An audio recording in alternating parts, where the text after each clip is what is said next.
Extrait de pétition est déposé. Il n'y a pas de réponse orale aux pétitions ni d'intervention portant sur une violation de droits ou de privilèges. Nous en sommes maintenant rendus à la période de questions et de réponses orales et je cède la parole en question principale au chef de l'opposition officielle. On dirait, Madame la Présidente, on dirait qu'il y a deux premiers ministres quand vient le temps de parler de foresterie. Un qui s'y intéresse pas du tout puis qui croit pas à l'industrie forestière et un qui aimerait ça qu'on pense qu'il s'intéresse à l'industrie forestière. Le premier, il va aux États-Unis et il dit qu'il est prêt, dans le cadre des négociations, à sacrifier le secteur de la forêt. Le deuxième, il revient au pays, il fait rien de son côté, mais il dit au gouvernement fédéral hey, « Faites tout ce que vous pouvez pour protéger le secteur de la forêt ». Le premier, il présente une stratégie industrielle où il dit qu'on va perdre la moitié des jobs en forêt puis qu'il y a vraiment besoin de ce monde-là chez Hydro-Québec. Puis le deuxième, il présente une mise à jour économique où il dit que le secteur forestier, c'est bien important, mais il offre des grenailles aux entreprises pour passer à travers la crise. Le problème, Madame la Présidente, c'est que ni un ni l'autre de ces premiers ministres-là s'intéresse à la forêt assez pour apporter des changements structurels dont l'industrie a besoin. Ce que l'industrie demande, c'est des mesures pour assurer une prévisibilité de plusieurs années pour le bois. Ce que l'industrie demande aujourd'hui, c'est de la flexibilité au niveau de la récolte annuelle du bois. Ce que l'industrie québécoise demande, c'est de pouvoir être compétitive avec l'Ontario parce qu'en ce moment, elle se fait manger la laine sur le dos par l'Ontario. Mais surtout, là, elle demande un premier ministre qui a une vision claire pour l'industrie forestière. Pourquoi il n'est pas capable de puiser dans sa réserve de courage puis de présenter quelque chose pour l'industrie? La réponse du premier ministre. Oui, Madame la Présidente, j'espérais qu'avec le changement de chef de l'opposition officielle, on tomberait sur des faits. Et quand le chef de l'opposition officielle dit que je suis allé aux États-Unis, dire que je suis prêt à sacrifier la forêt, j'aimerais bien qu'ils me disent où, quand, comment, à quelle heure j'ai dit ça. Madame la Présidente, ce que j'ai dit quand je suis allé aux États-Unis, c'est que dans l'aluminium, on était prêt à faire des ententes à long terme pour rassurer les Américains. Donc, encore une fois, là, ça commence à ressembler à la députée de Saint-Laurent. C'est n'importe quoi qu'on entend de la part du Parti libéral. Venons au dossier de la forêt. Je pense qu'il n'y a pas un premier ministre qui a parlé plus du secteur de la forêt au premier ministre du Canada, Mark Carney, que moi, plus que celui de la Colombie-Britannique. Et, Madame la Présidente, ce qu'on souhaite, c'est que le Canada commence des discussions sur le secteur de la forêt, entre autres le bois d'œuvre, avec les États-Unis. Parce qu'actuellement, il y a un tarif de 45 % sur les exportations de bois d'œuvre aux États-Unis. C'est plus de la moitié de nos ventes qui s'en vont aux États-Unis.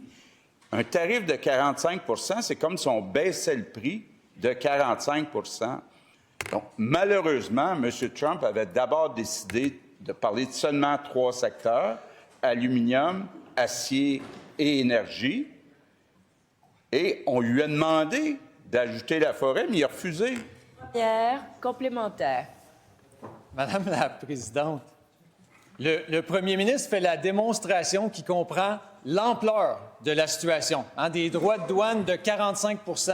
Mais il fait aussi la démonstration que sa mise à jour économique, elle ne répond pas du tout aux attentes du secteur. La réalité, là, c'est qu'un entrepreneur forestier, quelqu'un qui est travailleur autonome aujourd'hui, qui fait ça avec son garçon, qui travaille à peine parce que l'usine du coin ne marche pas, bien, il va avoir 239 $ avec la mise à jour économique, à peine une tank de gaz.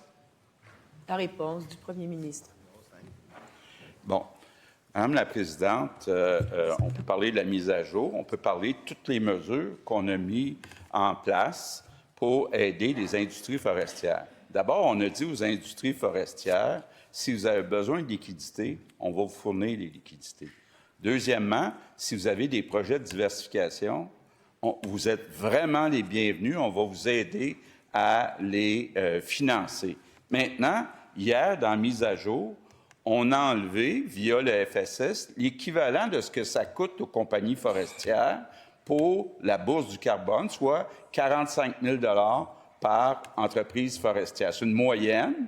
Donc, plus on est gros, plus on reçoit un montant important.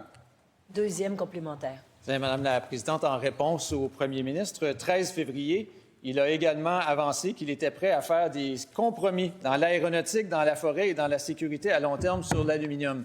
Ça, c'est sa citation à lui, alors qu'il est allé aux États-Unis. Et là, aujourd'hui, là, il n'a absolument rien à offrir aux travailleurs forestiers. Rien, Madame la Présidente. Comment il peut penser que 239 $, c'est ça qui va aider à passer à travers d'une crise comme celle que vivent aujourd'hui les entrepreneurs forestiers? La réponse du premier ministre. Bien, encore une fois, un peu comme la députée de Saint-Laurent, chef de l'opposition officielle, dit n'importe quoi.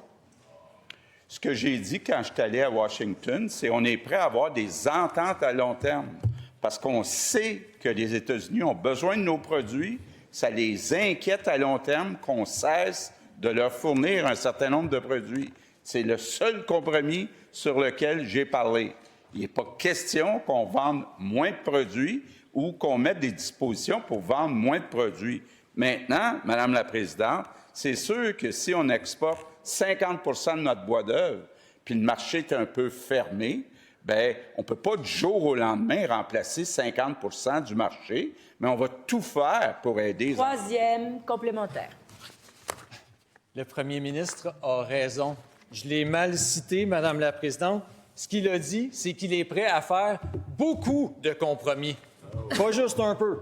Mais là, Madame la Présidente, peut-être que le premier ministre devrait s'inquiéter du fait que hier, suite à son annonce, il n'y a absolument personne qui est sorti pour l'appuyer. L'Alliance forêt boréale a dit « c'est très timide, c'est un coup d'épée dans l'eau ». La FQM, les communautés forestières ont dit « ça répond ni aux attentes des régions, ni à l'ampleur des défis ». C'est pas le FSS qui va les aider à passer. La réponse du premier ministre.